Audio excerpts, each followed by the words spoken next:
കാട്ടുകൊമ്പന്മാർ തമ്മിൽ കുത്തുകൂടുന്നത് നമ്മൾ വിരളമായിട്ടാണേലും കണ്ടിട്ടുണ്ടാവും. പക്ഷേ 2 കാട്ടുകൊമ്പന്മാർ തമ്മിൽ ഇങ്ങനൊരു ചേഷ്ട നിങ്ങൾ കണ്ടിട്ടുണ്ടാകാൻ സാധ്യതയില്ല.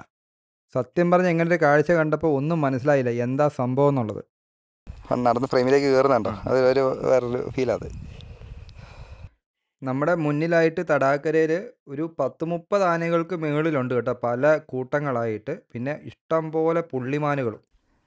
നമ്മൾ വയനാട്ടിൽ ബാവലിക്കടുത്ത് അവിടെ നിന്ന് ഇങ്ങോട്ട് പോകുന്ന കക്കനക്കോട്ട ഫോറസ്റ്റ് കഴിഞ്ഞ് കഴിയുമ്പോൾ ഒരു ബ്യൂട്ടിഫുൾ ആയിട്ടുള്ളൊരു വില്ലേജിലാണുള്ളത്. ഗണ്ടത്തൂർ എന്നാണ് ഈ വില്ലേജിൻ്റെ പേര്. ശരിക്കും പറഞ്ഞാൽ നമ്മൾ വഴി കൂടെ വരുമ്പോൾ ഗുണ്ടത്തൂർ എന്നൊരു വില്ലേജിലെത്തും. ആ വില്ലേജിൽ നിന്ന് പിന്നെ നമ്മൾ ഇവരുടെ തോണിയൊക്കെ കയറി ഈ ലേക്കൊക്കെ ക്രോസ് ചെയ്ത് കഴിഞ്ഞാൽ ഒരു ഐസൊലേറ്റഡ് ആയിട്ടുള്ളൊരു പ്ലേസാണ് നമ്മുടെ കബിനി ഫോറസ്റ്റിലെ നാഗർകോള ടൈഗർ റിസർവിൻ്റെ ഉള്ളിലായിട്ടുള്ളൊരു ചെറിയ ഗ്രാമം. പിന്നെ നമ്മൾ തിരുനെല്ലിക്കടുത്ത് വയനാട്ടിലൊരു കിടിലൻ ഹോം സ്റ്റേയിൽ താമസിച്ച് കുറേ ഹോംലി ഫുഡെല്ലാം കഴിച്ചിട്ടുള്ള ഒരു കിടിലൻ വയനാട് ഈ പറഞ്ഞ പോലെ ബാവലി ഗണ്ടത്തൂർ ട്രിപ്പിൻ്റെ വീഡിയോ ആണ് നിങ്ങളുടെ മുന്നിലേക്ക് എത്തിക്കുന്നത്.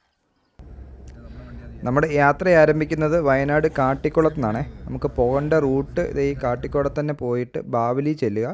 ബാവലി കേരള ചെക്ക് പോസ്റ്റ് എല്ലാം കടന്ന് ഒരു പാലം കടന്നു കഴിഞ്ഞാൽ പിന്നെ ഇത് കർണാടകമാണ്. കർണാടകയിൽ കയറുന്ന പാടെ തന്നെ നാഗർകോളയിലെ എൻട്രിയാണ്. അതുകൊണ്ട് കയറുന്നിടത്ത് തന്നെ 20 രൂപ ഫാസ്റ്റ് ട്രാക്ക് വഴി തന്നെ കട്ടായിക്കോളും. ഇപ്പോൾ 20 രൂപ ഫോറസ്റ്റിൻ്റെ എൻട്രി ഫീ ഉണ്ട്. അപ്പോൾ അതും കട്ടായി നമ്മളിത് നേരെ നാഗർകോള ടൈഗർ റിസർവിലേക്ക് കയറുവാണ്. ഇവിടെ മൃഗങ്ങൾ ഇറങ്ങുന്നതെന്ന് തോന്നുന്നു. ഇപ്പോൾ ഇവരുടെ വയലൊക്കെ നശിപ്പിക്കാതിരിക്കാൻ വേണ്ടി ഏറുമാടങ്ങളല്ല സെറ്റ് ചെയ്തേക്കുന്നത്. എന്താണല്ലോ നമ്മൾ ബാവലി വഴി വന്നത് നഷ്ടമായില്ല. ഇതാ നാഗർകോളയിലേക്ക് കയറി കുറച്ച് മുന്നോട്ടേക്ക് ചെന്നപ്പോൾ തന്നെ ഇതുണ്ട്, ഇഷ്ടം പോലെ നമുക്ക് വൈൽഡ് ഡോഗ്സ് ഒരു വലിയ ഗ്രൂപ്പാണ് കണ്ടെത്തി കിടക്കുന്ന കിട്ടിയേക്കുക. ഇതൊരു വയലാണ്, വയൽ കാടുമൊക്കെ ചേർന്നിട്ടുള്ളൊരു പ്രദേശമാണ്. അവരുടെ ആൾക്കാരുടെയൊക്കെ അവിടെ ഏറുമാടമൊക്കെ ഉണ്ട്. വയലാണ്, അതിന് ചേർന്നിട്ട് ഇവർ വൈൽഡ് ഡോഗ്സ് എനിക്ക് തോന്നുന്നത് തീറ്റയൊക്കെ കഴിഞ്ഞ് റെസ്റ്റ് എടുക്കുന്നതെന്ന് തോന്നുന്നു. ഒരു വലിയ പാക്കാണ് അത്. എന്നിട്ട് നമ്മളെയൊക്കെ നോക്കി ഇങ്ങോട്ട് നോക്കി കിടക്കുന്നുണ്ട്. പല ദിക്കിലേക്കും നോക്കിയൊക്കെയാണ് കിടക്കുന്നത്. വയൽ മുഴുവനുണ്ട്. ഉടനെ നിന്ന് അവിടെ നിന്ന് പോകുന്ന ലക്ഷണവും കാണുന്നില്ല. എന്താണ് നമുക്ക് വൈൽഡ് ഡോഗ്സിനെ കിട്ടി കേട്ടോ ഈ ഒരു റൂട്ടിൽ വന്നിട്ട്. സ്കൂളിലൊക്കെ പോകുന്ന സമയത്ത് കണ്ടിട്ടുണ്ടെന്നല്ലാണ്ട് എന്താണല്ലോ നമ്മുടെ കണി മോശമായില്ല. കാട്ടിലോട്ട് കയറി കുറച്ച് കഴിഞ്ഞപ്പോഴത്തേക്കും തന്നെ കിട്ടിയത് കാട്ടിലെ ഏറ്റവും ക്രൂരന്മാരായിട്ടുള്ള വൈൽഡ് ഡോഗ്സിനെയാണ്. ഇമാരൊക്കെ ഹണ്ട് ചെയ്ത് കഴിഞ്ഞാൽ നിമിഷങ്ങൾക്കുള്ളിൽ ഇരയെ കടിച്ച് പറിച്ച് ജീവനോട് തന്നെ തിന്നും. അപ്പോൾ സക്സസ് റേറ്റ് ആണെങ്കിലും ഇമാരൊരു മാനിനെയൊക്കെ ടാർഗറ്റ് ഇട്ട് കഴിഞ്ഞാൽ മിക്കവാറും പിടിച്ചിരിക്കും. സക്സസ് റേറ്റ് വളരെയധികം കൂടുതലാണ്. നമ്മൾ ബാവലിയിൽ നിന്ന് നാഗർകോളയിലേക്ക് കയറി കുറച്ച് കഴിഞ്ഞപ്പോഴത്തേക്കും തന്നെ നമുക്ക് വൈൽഡ് ഡോഗ്സിൻ്റെ കാഴ്ചകൾ കിട്ടി. നല്ല രീതിയിൽ ഓപ്പൺ ഏരിയയിലായതുകൊണ്ട് നമുക്ക് നല്ല രീതിയിൽ കാണാൻ പറ്റി കേട്ടോ. ക്യാമറയിലാണെങ്കിലും പകർത്താൻ പറ്റി, നിങ്ങളിലേക്ക് എത്തിക്കാൻ പറ്റി. അപ്പോൾ നല്ല നല്ല കാഴ്ചകൾ കിട്ടും കേട്ടോ. ഇതുപോലെ നമ്മൾ ഫോറസ്റ്റ് ഡ്രൈവിലൊക്കെ പോയി കഴിഞ്ഞാൽ. നമ്മളീ പോകുന്ന റോഡ് മാനന്തവാടി മൈസൂർ ഇൻ്റർസ്റ്റേറ്റ് റോഡാണ്. ഇതിൻ്റെ കൂടുതലും ഭാഗത്ത് നമുക്ക് ഫോറസ്റ്റ് കിട്ടുന്നുണ്ട്. കേരളത്തിൽ വയനാടായിട്ടും കർണാടകയിലേക്ക് കയറി കഴിഞ്ഞ് കഴിയുമ്പോൾ നാഗർകോളയൊക്കെ ആയിട്ട്. ഈ റൂട്ടിൽ ഡ്രൈവ് പ്ലാൻ ചെയ്യുന്നവർ ശ്രദ്ധിക്കേണ്ടതെന്ന് പറഞ്ഞാൽ വൈകിട്ട് 6 മണിക്ക് ഇത് ക്ലോസ് ആവുമേ. ടൈഗർ റിസർവ് അല്ലേ. അപ്പോൾ രാവിലെ 6 മണിക്ക് പിന്നെ ഓപ്പൺ ആവുള്ളൂ കേട്ടോ. 6 to 6 നൈറ്റ് ക്ലോസ് ആണേ. എന്തായാലും ആനയെ പ്രതീക്ഷിച്ച് പോയി നമുക്ക് കുറച്ച് മുന്നോട്ടേക്ക് ചെന്നപ്പോൾ വഴിയോട് ചേർന്ന് തന്നെ ഒരു ആനയെ കിട്ടി. ഇത് കൊമ്പനാണോ പിടിയാണോ എന്നുള്ളത് നമുക്കൊരു തീർച്ചയില്ലാത്ത രീതിയിലാണ് നിൽക്കുന്നത്. കമ്മ്യൂണിസ്റ്റ് വച്ചയൊക്കെ വളർന്നിട്ട് അതിൻ്റെ ഇടയിലായിട്ടാണ് നിൽക്കുന്നത്. എന്നാൽ വഴിയിൽ നിന്ന് ദൂരത്തിലല്ല താനും. അപ്പോൾ നമ്മൾ കുറച്ച് നേരം ആനക്കാഴ്ചകൾ കണ്ടിട്ട് മുന്നോട്ടേക്ക് എടുത്തപ്പം നോക്കുമ്പോൾ നല്ലൊരു ഒന്നൊന്നര കൊമ്പൻ, നല്ല മുഴുത്ത കൊമ്പൊക്കെ ആയിട്ടുള്ള ഒരു അടിപൊളി കൊമ്പൻ. അപ്പോൾ ഈ ഒരു നാഗർകോള സൈഡിലോട്ടൊക്കെ വന്നു കഴിഞ്ഞാൽ നല്ല കൊമ്പിനൊക്കെ നല്ല നീളമുള്ള കൊമ്പന്മാർ തന്നെയാണ് കേട്ടോ. അങ്ങനെ ഏകദേശം ഒരു 3/4 മണിക്കൂർ ഫോറസ്റ്റ് ഡ്രൈവ് കഴിഞ്ഞതാ നാഗർകോള എക്സിറ്റ് അടിക്കുവാണ്. ആ എക്സിറ്റിനോട് ചേർന്ന് തന്നെ വലത്തോട്ട് റോഡുണ്ട്, അതിലൂടെയാണ് നമുക്ക് പോകേണ്ടത്. നമുക്കിതിലൂടെ കുറച്ചങ്ങ് പോയാൽ മതി ലേക്ക് സൈഡിലോട്ട് എത്താനായിട്ട്. ഒരു ടിപ്പിക്കൽ കർണാടക കാർഷിക ഗ്രാമം തന്നെയാണ് നമുക്ക് പറയാൻ പറ്റുക. ഇത് ഗുണ്ടത്തൂർ എന്നുള്ള ഗ്രാമമാണിത്.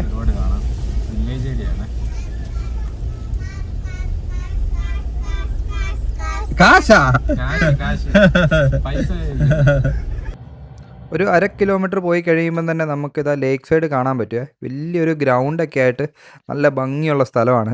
ഭയങ്കര അധികം ഇഷ്ടപ്പെട്ടു. നമുക്ക് ഇഷ്ടംപോലെ പശുക്കളൊക്കെ മേഞ്ഞ് നടക്കുന്നുണ്ട്. നമുക്ക് വണ്ടിയും കൊണ്ടാണേലും ഇതിലൂടെയൊക്കെ പല സ്ഥലങ്ങളിലൂടെ നമുക്ക് കറങ്ങാം, കാഴ്ചകൾ കാണാം, ഫോട്ടോസൊക്കെ എടുക്കാനൊക്കെ ആണെങ്കിലും നല്ല ആംബിയൻസ് ആണ്.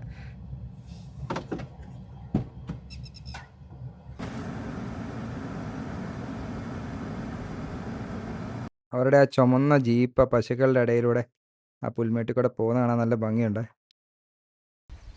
നമ്മൾ ചെല്ലുമ്പോൾ ഒരു കപ്പിളിൻ്റെ വെഡ്ഡിങ് ഫോട്ടോഷൂട്ട് നടക്കുന്നുണ്ട്. എന്താണല്ലോ അവർ സെലക്ട് ചെയ്ത് നല്ല കിടിലൻ പ്ലേസ് തന്നെയാണ് കേട്ടോ.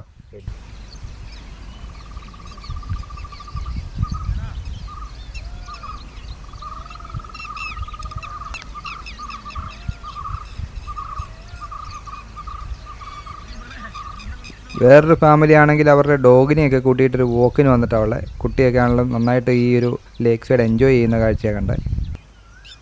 പിന്നെ എവിടെ നോക്കിയാലും ഇഷ്ടം പോലെ പശുക്കൾ മേഞ്ഞ് കിടക്കുന്നുണ്ട് കേട്ടോ. എണ്ണിയാൽ തീരാത്തത്രയും പശുക്കളുണ്ട്. ഗ്രാമത്തിലുള്ളവർ മുഴുവൻ പശുക്കളെ ഇവിടെ അഴിച്ചു വിട്ടാൽ തീറ്റുന്നത് കേട്ടോ. നമ്മളങ്ങനെ പശുക്കളെയൊക്കെ കണ്ടു നിന്നപ്പോഴാണ് പശുക്കളുടെ ബാക്കിൽ ബ്ലാക്ക് കളറിൽ കണ്ടത്. അത് നമ്മൾ സൂക്ഷിച്ച് നോക്കിയപ്പോൾ ഇഷ്ടം പോലെ ആനകളാണ് കേട്ടോ. അപ്പോൾ നമ്മൾ ഈ നിൽക്കുന്ന ഈ ഒരു ഗ്രൗണ്ട് എന്ന് പറഞ്ഞാൽ ഈ ഗ്രാമത്തിൻ്റെ ഭാഗമാണ്. അത് കഴിഞ്ഞിട്ട് നമുക്കിവിടെ ആ തിട്ടയ്ക്ക് താഴെ ഒരു ലേക്കിൻ്റെ പോർഷനുണ്ട്. ആ ലേക്ക് കഴിഞ്ഞിട്ടാണ് ഇത് ഈ കാട് വരുന്നത്, നാഗർഹോള വരുന്നത്. നാഗർഹോളയിലെ കാട്ടിൽ നിന്ന് ഇറങ്ങിയിട്ട് തീറ്റ തിന്നാൻ വേണ്ടിയിട്ട് ലേക്ക് സൈഡിൽ വന്നേക്കുന്ന ആനകളാണ് കേട്ടോ. അത് എന്താണെങ്കിലും വല്ലാത്തൊരു കാഴ്ചയായിപ്പോയി. നമ്മൾ ഒട്ടും പ്രതീക്ഷിച്ചിട്ടുണ്ടായിരുന്നില്ല. 1-2 ആനയൊന്നും അല്ലാന്ന് നോക്കണം, എത്രയും അധികം ആനകളാണെന്നറിയാമോ നമ്മളിവിടെ കാണാൻ പോകുന്നത്. 2, 3, 4, 5, 6, 7, 8, 10, 12 എണ്ണം ഉണ്ട്. ആനകൾ മാത്രമല്ല കേട്ടോ, സ്റ്റോക്സിൻ്റെ വർണ്ണക്കൊക്കുകളുടെ ഒരു വലിയ കൂട്ടം തന്നെ ലേക്കിൻ്റെ അപ്പുറ സൈഡിൽ ഇരിപ്പുണ്ടേ. അതും നമുക്ക് ഇവിടെ വന്നാൽ കാണാൻ പറ്റും. ഇവരുടെയൊക്കെ ഇത്രയും വലിയ കൂട്ടത്തെ ഞാൻ ആദ്യമായിട്ടാണ് കേട്ടോ കാണുന്നത്, അത് ഇത്രയും ഭംഗിയിൽ. അപ്പോൾ നമുക്കേ ആനകളത് അപ്പുറമല്ലേ നിൽക്കുന്നത്. നമുക്ക് ഇവിടെ ബോട്ട് കിട്ടിയിട്ടുണ്ട്. ഈ ബോട്ടിൽ കയറി കഴിഞ്ഞാൽ നമുക്ക് ആ തുരുത്തി പോകാം. ആ കുഞ്ഞ് തുരുത്തി പോയി കഴിഞ്ഞാൽ കുറച്ചുകൂടെ അടുത്ത് ആനകളെയും ആ സ്റ്റോക്സുകളെല്ലാം കാണാൻ പറ്റും. നമുക്ക് പോയി നോക്കാവേ. അതാണ് ഗുണ്ടത്തൂരിലെ കുഞ്ഞ് ബോട്ടാണ് അത്. അപ്പോൾ ഒരാൾക്ക് 50 രൂപ വെച്ചാണ് അവർ പറഞ്ഞേക്കുന്നത് കേട്ടോ. നമ്മളിവിടെ അപ്പ് ആൻഡ് ഡൗൺ ആണ്. അപ്പ് ആൻഡ് ഡൗൺ 50 രൂപ.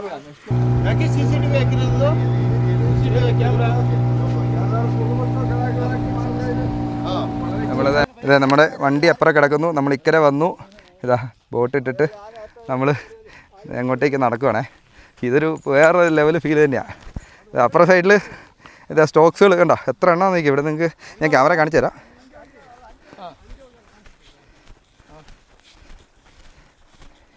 ഓ, ഇത് വേറൊരു വൈബ് തന്നെ.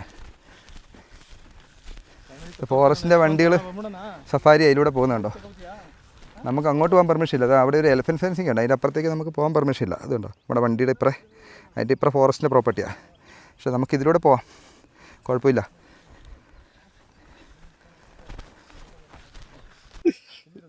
ഇതാണ് കേട്ടോ നമ്മുടെ ബോട്ടിൻ്റെ ഡ്രൈവർ. പുള്ളിയാണ് നമ്മളെ ഇപ്പുറം എത്തിച്ചത്. ആള് ശരിക്കും പറഞ്ഞാൽ ഈ ഗുണ്ടത്തൂർ ഗ്രാമത്തിലുള്ള ആളാണ്.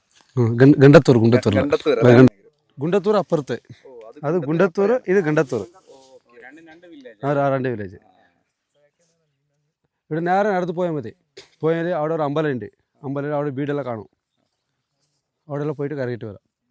നമ്മൾ ഇവിടെ നിന്നിട്ട് ഈ തുരുത്തി നിന്നിട്ട് ആനകളെ ഷൂട്ട് ചെയ്യുവാണേ. ഇവിടെ എങ്ങോട്ട് നോക്കിയാലും ആനകൾ തന്നെ ഉള്ളൂ. ഫുൾ ആനകളാണ്, ഇടത്തും വലത്തും എല്ലാം ആനകളാണ്. പക്ഷെ നമ്മൾ സേഫായിട്ട് ആ ലേക്കിൻ്റെ ഇപ്പുറ സൈഡിൽ നിന്നിട്ടാണ് ഷൂട്ട് ചെയ്യുന്നത്. സഫാരിക്കൊന്നും പോകാതെ കുറേ നേരം അവിടെ നിൽക്കുക. നടന്ന് കയറി വരുമോ? അത് ബ്രോ നല്ല വിഷ്വൽസാണ്. മറ്റേ നമുക്ക് കുറച്ചുകൂടെ ക്ലോസപ്പ് കിട്ടും. നമുക്ക് അവിടെ പോകാം. ഇതൊന്ന് കഴിഞ്ഞോട്ടെ, മരൊന്ന് വന്നിട്ട് സ്റ്റേബിൾ ആയിക്കോട്ടെ. ഓ സൂപ്പർ. ഇത് ഓരോന്ന് വരുമ്പോൾ തൊട്ട് പറയില്ല, അതേ സ്പേസിൽ ഒരാൾ വേറെ ഒരാളുണ്ട്. ഒരു കുട്ടിയെ ഉണ്ട്. ഞാനത് മരക്കുറ്റിയാണ്. 1-2 ഉണ്ട്. ഒരെണ്ണം ഇവിടെ നിന്നിട്ട് എങ്ങോട്ട് നോക്കിയാലും ആനക്കാഴ്ചകളാണ് കേട്ടോ. നമ്മൾ ആദ്യം അക്കരെ നിന്ന് കണ്ട ആനക്കൂട്ടം അല്ല കേട്ടോ ഇത് വേറൊരു കൂട്ടം. നമ്മൾ ഈ ബോട്ട് കടന്ന് ഇക്കരെ വന്നപ്പോഴത്തേക്കും വേറൊരു കൂട്ടം ഈ ഒരു ഗ്രൗണ്ടിലേക്ക് ഇറങ്ങി വന്നേക്കുവാണ്. കാട്ടിൻ്റെ ഉള്ളിൽ നിന്നോ അപ്പുറ സൈഡിൽ നിന്നൊക്കെ ആയിട്ട് കണ്ടമാനം ആനകൾ വീണ്ടും ഇറങ്ങി വന്നുകൊണ്ടിരിക്കുകയാണേ. അത് നമുക്ക് വല്ലാത്തൊരു കാഴ്ചയാണ് കിട്ടിയത്. ഇതുപോലൊരു കാഴ്ച ആദ്യമായിട്ടാണ് കിട്ടുന്നതെന്ന് പറയാം. വീണ്ടും ആനകൾ അതേ ഗ്രൗണ്ടിലേക്ക് നമ്മുടെ ഫ്രെയിമിലേക്ക് കയറി വന്നുകൊണ്ടിരിക്കുക. ഞാൻ മറ്റേ ഇതിട്ടായിരുന്നു, സോക്ക് ഇട്ടായിരുന്നു. 1, 2, 3, 4, 5, 6, 7, 8, 9. ഒന്ന് എണ്ണിക്ക്. 1, 2, 3, 4, 5, 6, 7, 8, 9, 10, 11 ഇപ്പൊ അതിനേക്കാളും വലിയ ഗ്രൂപ്പായി നടന്ന് കയറി വരുമല്ലേ നമ്മുടെ ഫ്രെയിമിലേക്ക്. എനിക്ക് തോന്നുന്നത് ഒരുവിധപ്പെട്ട കാടുകളിലൊക്കെ നമുക്ക് ഏറ്റവും കൂടുതൽ ആനകളെ കാണാൻ പറ്റുന്നൊരു മാസം എന്ന് പറഞ്ഞാൽ ജൂൺ മാസമാണ്. പുതുതായിട്ട് മഴയെല്ലാം പെയ്തിട്ട് ഒരുവിധപ്പെട്ട സ്ഥലങ്ങളിലും ഈ ലേക്കിൻ്റെ സൈഡിലൊക്കെ കണ്ടമാനം പുതുതായിട്ട് പുല്ല് മുളച്ചിട്ടുണ്ടാവും. ഈ പുല്ലിന് നല്ല മധുരവും നല്ല ടേസ്റ്റൊക്കെ ആയിരിക്കും. അത് തിന്നാനായിട്ട് ആനകൾ കണ്ടമാനം ഓപ്പൺ ഏരിയയിലേക്ക് വരാറുണ്ട്. അത് യാത്ര ചെയ്ത് ഈ സഫാരിക്കൊക്കെ പോകുന്നവർക്ക് നല്ല രീതിയിലുള്ള ആനക്കാഴ്ചകളും കിട്ടും കേട്ടോ ഈ ഒരു ജൂൺ മാസത്തിൽ. നിങ്ങളെ കേരളക്കാരിവിടെ ഗണ്ടത്തൂർ വന്നിട്ടുണ്ട്. പുഴ അടുത്ത് ബോട്ട് അടുത്ത് അവർക്കും ഒരു സ്വാഗതം ചെയ്യാം.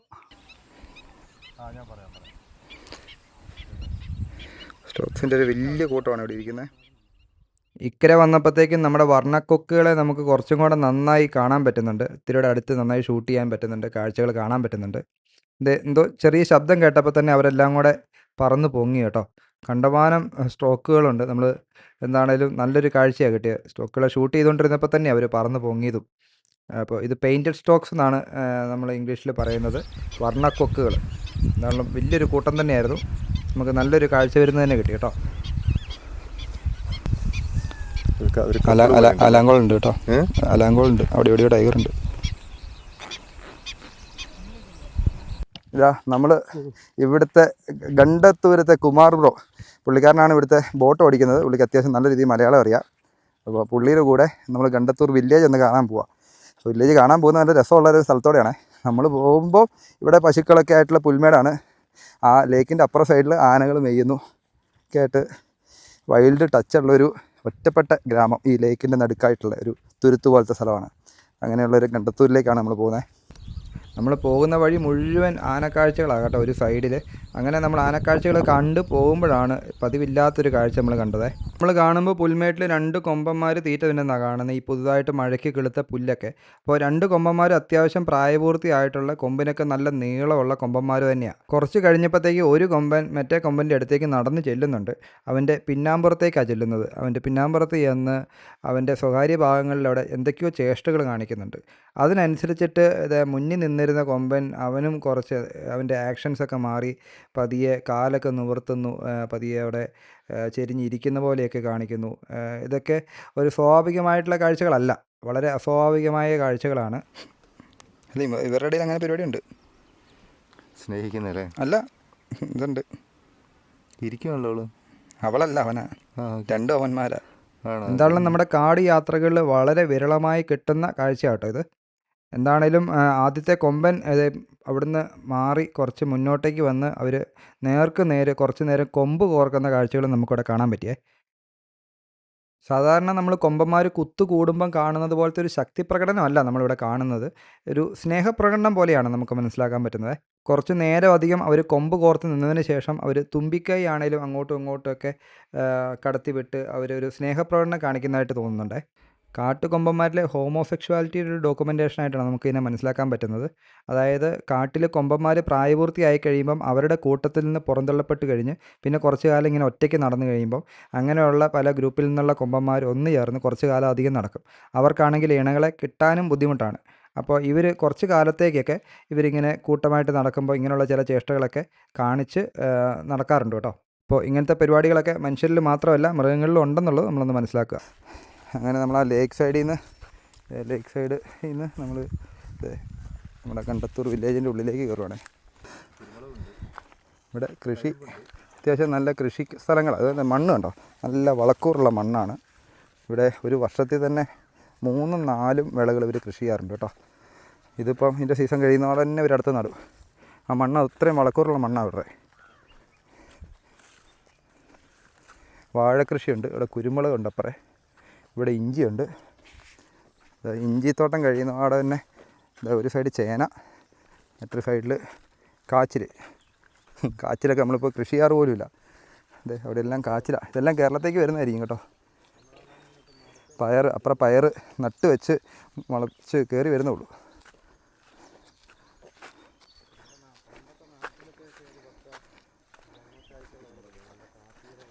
പുറകെ വാഴയുണ്ട്.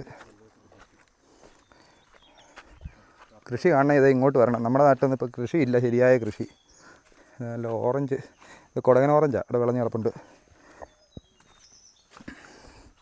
ഇതുണ്ടോ, നമ്മുടെ നാട്ടിലൊക്കെ പണ്ട് ചെയ്യുന്ന പോലെ ഇതേ കൊന്നക്കമ്പിൻ്റെയൊക്കെ തല മുറിച്ച് വിടുന്നുണ്ടോ.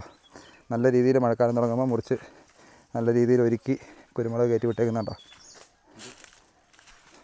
അപ്പോൾ ഈ സൈഡ്, അതിൻ്റെ ഇപ്പുറ സൈഡ് കാപ്പിയൊക്കെ ഇത് വിളഞ്ഞ് കിടക്കുന്നുണ്ട്. ഉണ്ടോ, കാപ്പിത്തോട്ടമുണ്ട്.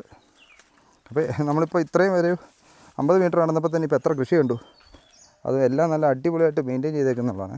നമ്മൾ ആ ഗ്രാമത്തിലേക്ക് ഇതുവരെ കയറിയിട്ടില്ല. നമ്മൾ നടന്ന് ഇതേ മെയിൻ റോഡിലോട്ട് കയറി. ഈ റോഡ് എവിടുന്നോ വന്ന് കണക്റ്റ് ആവുന്നുണ്ട് കേട്ടോ. അപ്പോൾ ഇവിടെ വന്നു കഴിഞ്ഞാൽ നമുക്ക് കാണാൻ പറ്റുന്ന ടിപ്പിക്കൽ നമ്മുടെ പഴയ ഗ്രാമീണ വീട്. മുന്നിൽ ഇതാ മുളക് ഒരു ഉണക്കാനിട്ടിട്ടുണ്ട്. ഇവിടെ തന്നെ കൃഷി ചെയ്തായിരിക്കണം. വീടിനോട് ചേർത്ത് പശുവിൻ്റെ ഒരു തൊഴുത്തുണ്ട്. ആടിൻ്റെ കൂടുണ്ട്. അടിപൊളി കാഴ്ച കേട്ടോ. ദേ ഇവിടെ അടുത്തൊരു വീട് കണ്ടാണ്. ഇവിടെ കുറേ ചേച്ചിമാരൊക്കെ കൂടി ഇരുന്നിട്ട് ഒരു വർത്താനമൊക്കെ പറഞ്ഞിരിക്കുക. പണ്ടൊക്കെ നമ്മുടെ നാട്ടിൻപുറത്തൊക്കെ ഉള്ള പോലെ തന്നെ വീട്ടിൽ എല്ലാവരും ഇത് വർത്താനമൊക്കെ പറയുന്നു. പിന്നെ പ്രത്യേക ഫീലാണ്. ഇതാ ശിവരാജൻ ചേട്ടൻ ഒരു നിർബന്ധം, നമ്മൾ ഇവിടുന്ന് ചായ കുടിച്ചിട്ടേ പോകാവുള്ളൂ എന്നുള്ളത്. കട്ടൻ ചായ ഇങ്ങനെ എടുക്കുകയാണ് നമ്മൾ. എന്താണെങ്കിലും ഗണ്ടത്തൂർ വന്ന് കട്ടൻ ചായ കുടിച്ചിട്ട് പോകാം. ആ നമ്മുടെ വീട്ടിൽ പണ്ടുണ്ടായിരുന്ന ചെടികൾ അതെല്ലാം നമ്പ്യാർ വട്ടം. ഇപ്പോൾ ഒന്ന് കാണാൻ പോലും ഇല്ല കേട്ടോ. നമ്പ്യാർ വട്ടം ഓഫ് നിൽപ്പുണ്ട്. പല തരം നമ്മുടെ നാട്ടിൻ പ്രദേശം ഉണ്ടായിരുന്ന ചെടികളൊക്കെ നമുക്കിവിടെ കാണാൻ പറ്റും. ഇത് മുല്ല നിൽക്കുന്നുണ്ട്. ഇവിടെ എല്ലാം കോമൺ ആട്ടോ മുല്ല. ശരിക്കും പറഞ്ഞാൽ ഈ വില്ലേജസ് പാവങ്ങളാണ് കേട്ടോ. ഇവർ ഈ കൃഷി കൊണ്ട് വളരെ തുച്ഛമായ വരുമാനമേ കിട്ടുന്നുള്ളൂ. കാരണം കൃഷി ചെയ്ത് ഇവർ വിൽക്കുന്ന സാധനങ്ങൾ ഉൽപ്പന്നങ്ങൾക്ക് ഇവർക്ക് വലിയ വിലയൊന്നും കിട്ടുമൊന്നുമില്ല. പക്ഷേ ഇപ്പോൾ ഇവരുടെ വീടൊക്കെ കണ്ടില്ലേ, ഇവിടെ എല്ലാം വീടുകളൊക്കെ ഈ ഒരു അവസ്ഥയിലാണ് ഉള്ളത്. ഇവർ കൃഷി ചെയ്യുന്ന സാധനങ്ങൾ കൂടുതലും ഇവിടുന്ന് കേരളത്തിലേക്ക് തന്നെയാണ് പോകുന്നത് കേട്ടോ.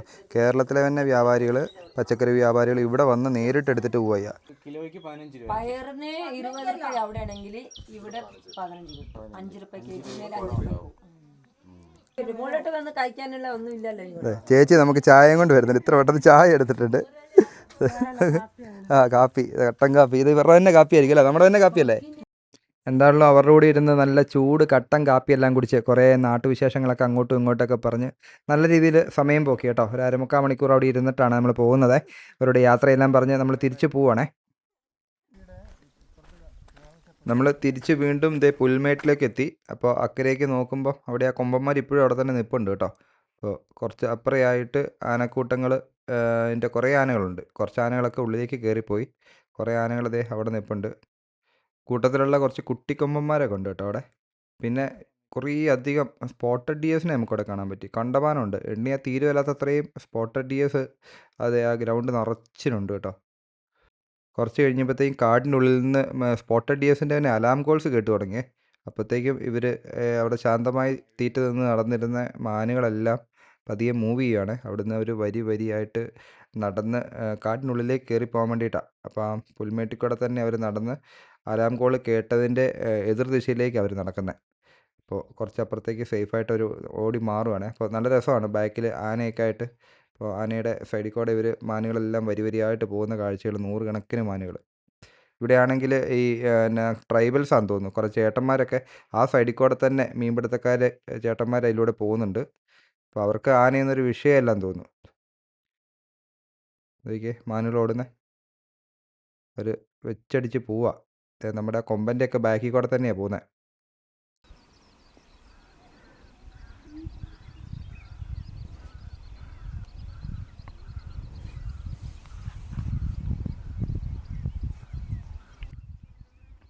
രണ്ടാമത്തെ കൊമ്പൻ കുറച്ചപ്പുറം മാറി നിൽപ്പുണ്ട്. അവരും കാട്ടിലേക്ക് കയറിപ്പോകാനുള്ള പരിപാടിയാണെന്ന് തോന്നുന്നു.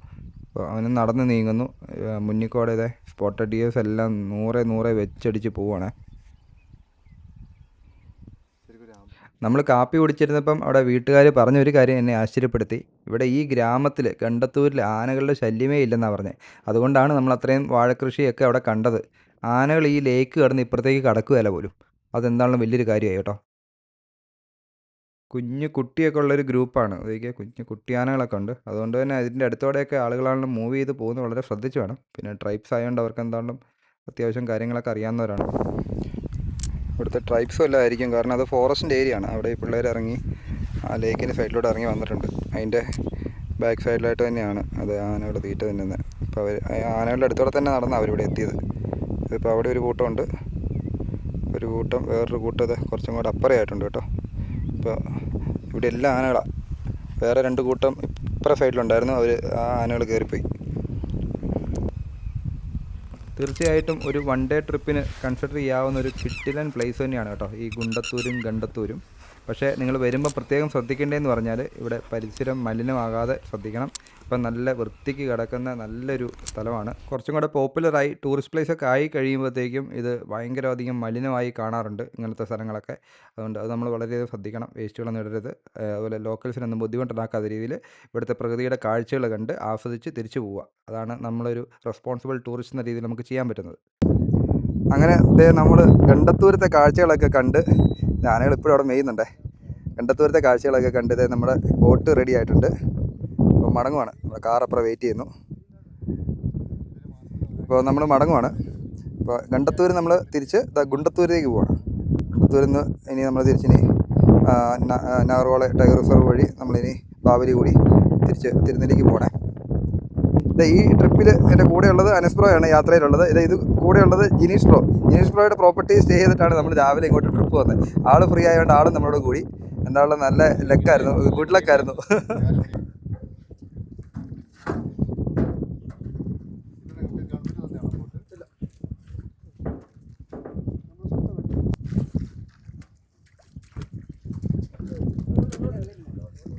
നമ്മൾ അങ്ങോട്ട് പോയപ്പോഴേ ഈ പിള്ളേർ ഇങ്ങനെ കൈ നീട്ടിയൊക്കെ ചോദിച്ചായിരുന്നു എന്തെങ്കിലും കൊടുക്കുക. ഞങ്ങളുടെ ഇതിന് ബിസ്ക്കറ്റ് ഞങ്ങൾ കൊടുത്താൽ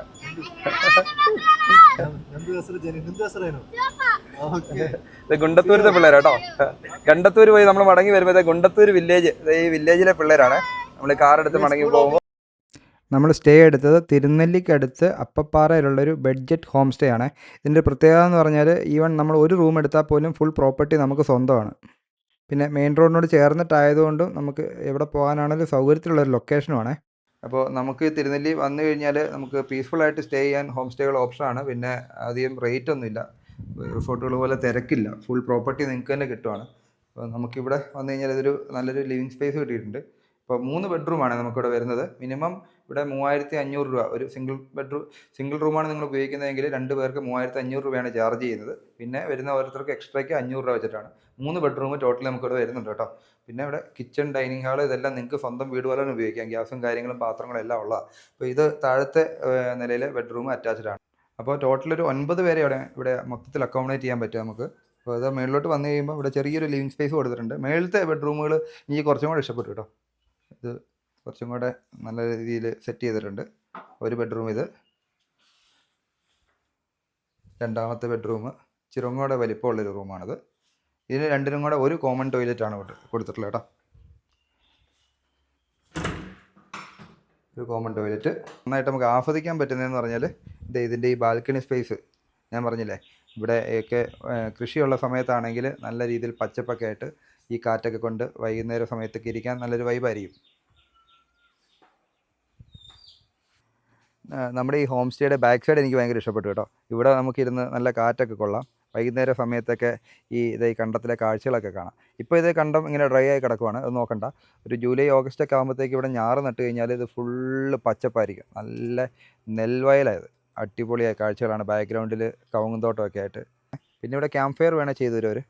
അപ്പോൾ ഇവിടുത്തെ ഒരു ചെറിയ തണുപ്പിന് ക്യാമ്പ് ഫയർ ഒക്കെ ഇട്ടിരിക്കാൻ വേറൊരു വൈബ് തന്നെ കേട്ടോ. നമ്മൾ തിരുനെല്ലി വരുമ്പോൾ ഒരു കാര്യം ശ്രദ്ധിക്കേണ്ടതെന്ന് പറഞ്ഞാൽ ഇവിടെ ഹോട്ടലുകൾ തീരെ കുറവാണ്. അതുകൊണ്ട് ഹോം സ്റ്റേയിൽ തന്നെ ഫുഡ് പറയുകയാണെങ്കിൽ നല്ലതാണ്, നല്ല അടിപൊളി ഫുഡ് കിട്ടും. ഞങ്ങൾ എന്താണെങ്കിലും ലഞ്ച് ഇവിടെ ഹോം സ്റ്റേയിൽ തന്നെ പറഞ്ഞു. അപ്പോൾ ഇവിടെ നമുക്ക് ബിരിയാണിയാണ് ഉണ്ടാക്കി വെച്ചേക്കുന്നത്, പിന്നെ സലാഡ്, ഫ്രൂട്ട്സ് ആയിട്ട് ഇവിടുന്ന് തന്നെ പറമ്പിൽ നിന്ന് പറിച്ച മാംഗോ, ഇവിടുത്തെ ഞാവൽപ്പഴം. അത് എല്ലായിടത്തും കിട്ടുന്നില്ല, ഫോറസ്റ്റ് വില്ലേജുകളിൽ മാത്രം കിട്ടുന്ന ഒറിജിനൽ കാട്ടിലെ ഞാവൽപ്പഴം കിട്ടി. അപ്പോൾ ഇത്രയും കാര്യങ്ങൾ നമുക്ക് കിട്ടിയേക്കുന്നത്. അപ്പോൾ നിങ്ങൾ വരുവാണെങ്കിൽ ഒന്നെങ്കിൽ ഇവിടെ പറഞ്ഞാൽ നിങ്ങൾക്ക് ഫുഡ് ഉണ്ടാക്കി തരും. അതിൻ്റെ എക്സ്ട്രാ കോസ്റ്റ് എത്രയാണ് വരുന്നത് കൊടുത്താൽ മതി. എല്ലാ സാധനങ്ങൾ മേടിച്ച് കൊടുക്കുക, അത് ചാർജ് എത്രയാണെന്നുള്ള പുള്ളി പറയും. പിന്നെ നിങ്ങൾക്ക് കിച്ചൺ ഉപയോഗിക്കാനാണെങ്കിൽ ഫ്രീ ആണ്. നിങ്ങൾക്ക് ഇവിടെ ഗ്യാസ് ഉണ്ട്, പാത്രങ്ങളുണ്ട്, എല്ലാ സാധനമുണ്ട്. നിങ്ങൾക്ക് സ്വന്തം കുക്ക് ചെയ്ത് ഉപയോഗിക്കാം. അപ്പോൾ കിച്ചൺ അത്യാവശ്യം നല്ല സൗകര്യമുള്ള ഒരു സാധാരണ വീട്ടിൽ നല്ല സൗകര്യത്തോടു കൂടി ചെയ്തേക്കുന്ന കിച്ചണാണ്. അപ്പോൾ നിങ്ങൾക്ക് അതെല്ലാം ഉപയോഗിക്കാം. നമുക്കിപ്പോൾ ഫുഡ് ഉണ്ടാക്കി തന്നത് ഈ പ്രോപ്പർട്ടിയുടെ ഓണറായിട്ടുള്ള ഒരു ഷെഫും കൂടെയാണ്, ജിനീഷ് ബ്രോയാണ്. ജിനീഷ് ബ്രോ നമുക്ക് വേണ്ടിയാണ് അടിപൊളി ബിരിയാണി ഉണ്ടാക്കി തന്നത്. പുള്ളി ഇവിടെ ഉണ്ടെങ്കിൽ പുള്ളി ഉണ്ടാക്കി തരും, ഇല്ലെങ്കിൽ കെയർ ടേക്കർ ആരാണോ പുള്ളി ഉണ്ടാക്കി തരും, അല്ലെങ്കിൽ നിങ്ങൾക്ക് സ്വന്തമായിട്ടാണല്ലോ ഉണ്ടാക്കാം. അപ്പോൾ നമ്മുടെ ഗണ്ടത്തൂർ വീഡിയോ നിങ്ങൾക്ക് ഇഷ്ടപ്പെട്ടു എന്ന് വിശ്വസിക്കുന്നു. ഗണ്ടത്തൂരത്തെ കാഴ്ചകൾ നമുക്ക് ഒരുപാട് ഇഷ്ടപ്പെട്ടു. ഇത്രയൊന്നും പ്രതീക്ഷ ഉണ്ടായിരുന്നില്ല, കിടിലായിട്ടുണ്ട്. ഗണ്ടത്തൂരത്തെ വൈൽഡ് കാഴ്ചകളും ഇവിടുത്തെ ഗ്രാമീണ ഭംഗിയെല്ലാം നമുക്ക് ഒരുപാട് ആസ്വദിക്കാൻ പറ്റുന്നതാണ്. പിന്നെ നമ്മൾ സ്റ്റേ എടുത്ത ഹോം സ്റ്റേയും അവിടുത്തെ ഫുഡും എല്ലാം അടിപൊളിയായിരുന്നു. മൊത്തത്തിൽ ഒരു അടിപൊളി ട്രിപ്പായിരുന്നു, ലോ ബഡ്ജറ്റ് കിടിലൻ ട്രിപ്പ്. വീഡിയോ ഇഷ്ടപ്പെട്ടാൽ നിങ്ങൾ ലൈക്ക് ചെയ്യുക, ഷെയർ ചെയ്യുക, ഒരു ഹൈപ്പൊക്കെ തരിക. നിങ്ങൾ സബ്സ്ക്രൈബ് ചെയ്തിട്ടില്ലെങ്കിൽ സബ്സ്ക്രൈബ് ചെയ്യാൻ കൺസിഡർ ചെയ്യുക, കൂട്ടുകാരിലേക്ക് എത്തിക്കുക. പുതിയൊരു വീഡിയോ ആയിട്ട് കാണുന്നതിന് വരെ എല്ലാ കൂട്ടുകാർക്കും ബൈ ബൈ.